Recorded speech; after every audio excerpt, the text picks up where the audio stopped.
Assalamualaikum warahmatullahi wabarakatuh. Halo adik-adik semua, salam edukasi. Perkenalkan, saya adalah Kak Dedi. Baiklah, pada kesempatan kali ini, kakak akan menyampaikan topik tentang pembelajaran menulis naskah drama. Adik-adik, pembelajaran merupakan suatu proses pendidikan yang memberikan kesempatan kepada seseorang untuk mengembangkan potensi diri agar potensi atau kemampuan yang dimiliki orang tersebut dapat dikembangkan dengan maksimal. Nah, melalui pembelajaran, seseorang akan memperoleh pengetahuan yang luas serta keterampilan yang lebih mumpuni. Dalam kegiatan pembelajaran, bahasa memiliki peran yang sangat penting karena dengan bahasa, adik-adik dapat mengungkapkan apa yang sedang dialami dan apa yang sedang dirasakan, baik itu secara tertulis maupun secara lisan. Dengan demikian, adik-adik dapat berekspresi karena hakikat dari bahasa itu sendiri adalah sebagai alat untuk berinteraksi dan sebagai alat untuk berkomunikasi. Dalam artian tertentu, sebagai alat untuk menyampaikan ide, pikiran, gagasan, konsep, dan perasaan. Adik-adik, menulis merupakan salah satu bentuk keterampilan berbahasa yang harus dikuasai oleh adik-adik. Menulis adalah kegiatan menyampaikan gagasan atau ide dalam bentuk tulisan. Jadi, kegiatan menulis termasuk kegiatan yang produktif ya. Mengapa? Karena dengan menulis berarti kita akan menghasilkan suatu karya. Dalam kurikulum 2013, terdapat beberapa kompetensi menulis sastra yang harus adik-adik kuasai. Baik, dalam topik pembelajaran menulis naskah drama ini, kakak akan memulai dari sebuah pertanyaan. Apa itu drama? Drama merupakan karya sastra yang ditulis dalam bentuk dialog dan biasanya dipentaskan. Di dalam sebuah drama terdapat unsur intrinsik drama. Apa itu unsur intrinsik drama? Unsur intrinsik drama adalah unsur yang membangun sebuah karya sastra dari dalam karya sastra itu sendiri. Nah, di dalam unsur intrinsik terdapat beberapa poin. Poin yang pertama adalah tema. Tema merupakan sesuatu yang menjadi dasar cerita. Tema adalah sesuatu yang menjadi pokok masalah di dalam sebuah cerita. Kemudian yang kedua, amanat. Amanat adalah pesan yang dapat disampaikan di dalam cerita tersebut. Biasanya amanat berupa pandangan atau pendapat pengarang dan kemudian ingin disampaikan melalui cerita yang ditulisnya. Kemudian yang ketiga, tokoh dan penokohan. Tokoh adalah pelaku yang memerankan drama. Pengarang biasanya menggambarkan karakter setiap tokoh melalui perwatakan. Kemudian yang keempat, latar atau setting. Latar adalah keterangan tempat, waktu, dan suasana peristiwa yang terjadi. Latar dapat diketahui melalui kostum, dekorasi, atau bahkan tata lampu dalam pementasan drama. Kemudian yang kelima, alur atau plot. Alur adalah rangkaian peristiwa yang menjalin sebuah cerita. Beberapa macam alur adalah alur maju, alur mundur, dan alur gabungan. Dan yang keenam, dialog.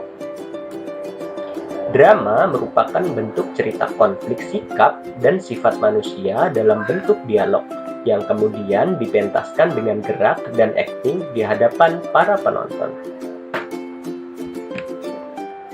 Adik-adik sekalian, langkah-langkah menulis naskah drama terdapat dua. Yang pertama, langkah-langkah menulis naskah drama berdasarkan sebuah cerita, dan yang kedua, langkah-langkah menulis naskah drama berdasarkan keaslian ide. Nah, sebelum menulis sebuah drama, maka perlu dipersiapkan ide cerita yang menarik. Ide cerita dapat diambil dari mana saja, termasuk dari sekitar kehidupan kita. Ide cerita dapat berasal dari cerita yang telah ada. Ide cerita kemudian disusun menjadi sebuah outline, kemudian diubah menjadi naskah drama. Yang pertama, yang bisa adik-adik lakukan adalah membaca dengan seksama cerita yang akan diubah menjadi naskah drama. Hal-hal yang harus ditemukan saat membaca cerita tersebut adalah sebagai berikut. Yang pertama, latar cerita. Latar tersebut akan diubah menjadi latar dalam drama yang akan adik-adik buat. Kemudian yang kedua, tokoh-tokoh dan perwatakannya.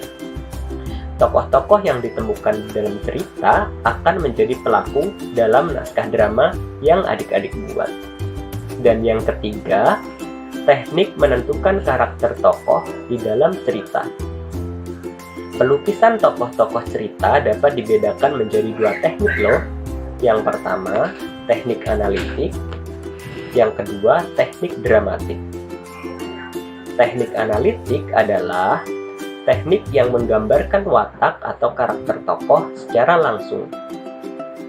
Kemudian teknik dramatik adalah teknik yang menggambarkan tokoh secara tidak langsung, bisa melalui percakapan tokoh, tingkah laku tokoh, atau mungkin perbuatan tokoh.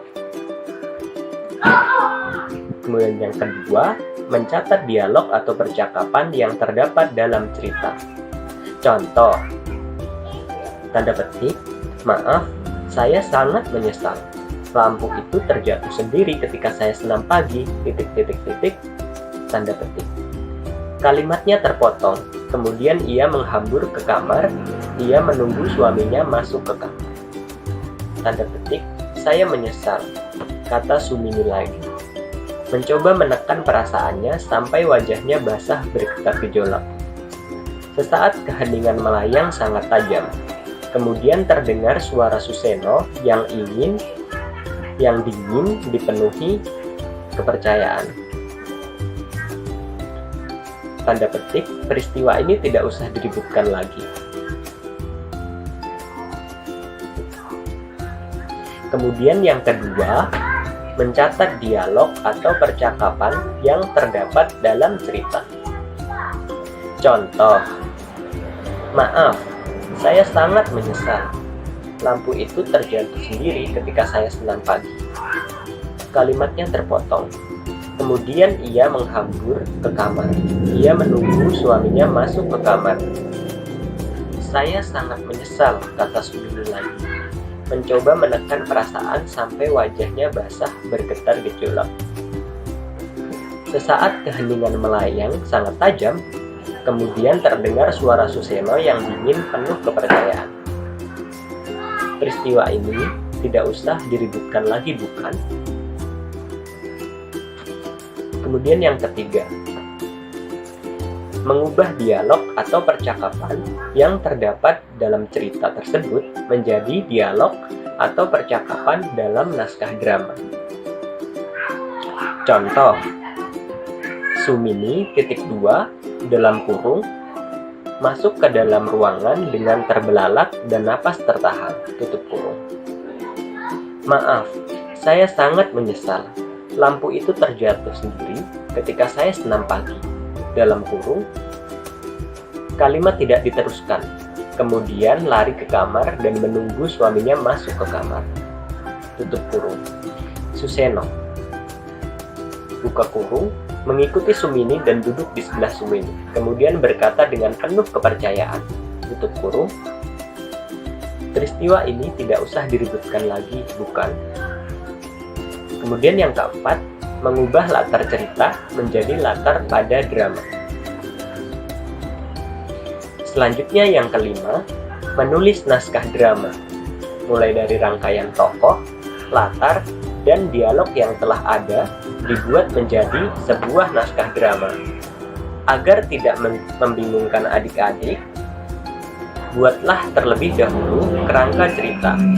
kerangka cerita berdasarkan tahapan alur berikut ini. Yang pertama, tahap perkenalan. Tahap perkenalan adalah tahap atau bagian yang menceritakan atau membicarakan waktu, tempat terjadinya cerita, dan tokoh dalam cerita. Kemudian yang kedua, tahap pertikaian.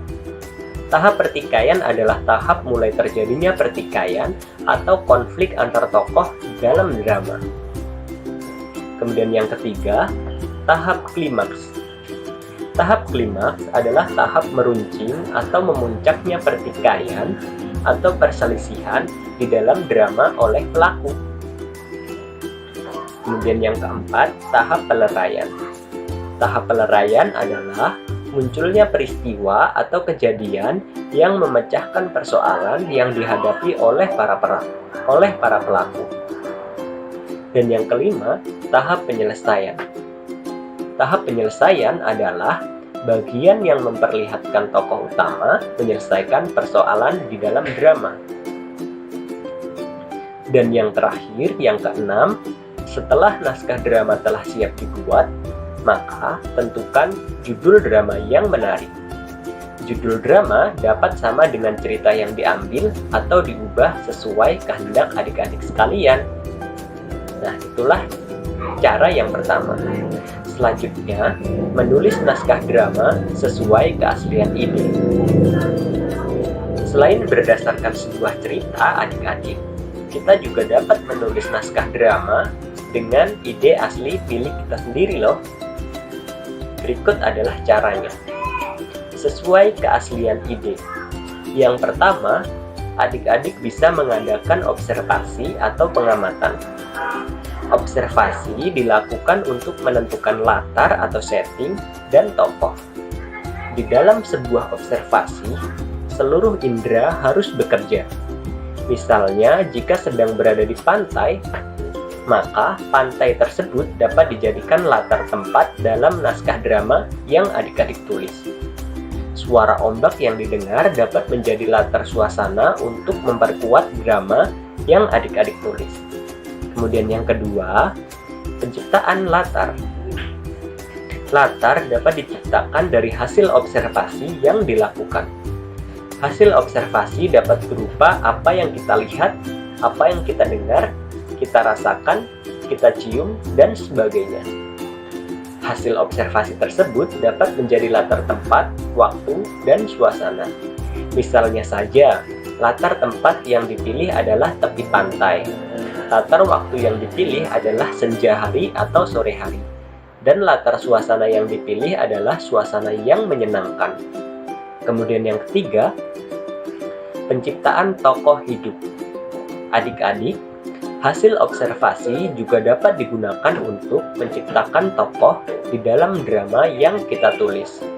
Misalnya, saat melihat orang tua yang renta pemulung sampah di tepi pantai, maka kita dapat menggunakannya sebagai tokoh dalam drama yang kita buat. Jadi seperti itu ya. Selanjutnya, konflik. Konflik adalah hal yang penting dalam drama, karena konflik merupakan bumbu yang menjadikan drama menarik untuk dibaca atau ditonton. Konflik juga dapat bersumber dari hasil observasi loh. Kemudian selanjutnya, penulisan adegan. Adik-adik, adegan adalah bagian dari babak. Babak merupakan bagian dari suatu drama. Latar, tokoh hidup, dan konflik yang telah diciptakan berdasarkan observasi langsung diubah menjadi sebuah adegan. Kemudian yang terakhir, penulisan naskah drama. Rangkaian adegan-adegan yang telah ada dibuat menjadi sebuah babak, kemudian babak-babak tersebut tinggal dan dirangkai menjadi sebuah naskah drama yang siap dibaca dan dipentaskan. Nah, jadi seperti itu caranya ya adik-adik. Berikutnya, kaidah penulisan naskah drama yang baik. Setelah memahami langkah-langkah menulis drama, baik yang berdasarkan cerita atau ide asli, maka adik-adik perlu memahami kaidah penulisan drama yang baik. Kaidah ini perlu diperhatikan agar drama yang telah kita tulis menarik untuk dibaca dan dipentaskan. Yang pertama, kalimat dalam naskah drama berupa kalimat langsung. Contoh, di sini ada percakapan antara Nita dan Ardi. Nita berkata, "Mengapa kita harus pergi bersama-sama?" Ardi menjawab, "Bagaimanapun kita harus menanggungnya bersama-sama." Kemudian contoh yang kedua, sebelum petikan langsung diawali dengan penulisan titik dua. Nah, di sini terdapat contoh percakapan. Andre, titik dua, "Bisakah ku coba mengendarai kuda itu?" Andre bertanya. Kemudian Rudi menjawab, "Rudi, titik dua, silahkan. Namun kau harus hati-hati." Jadi seperti itu ya adik-adik. Kemudian yang ketiga, keterangan atau cara memerankan atau ekspresi tokoh ditulis di antara tanda kurung dan ditulis dengan huruf kecil tanpa titik atau berawal huruf besar tanpa titik.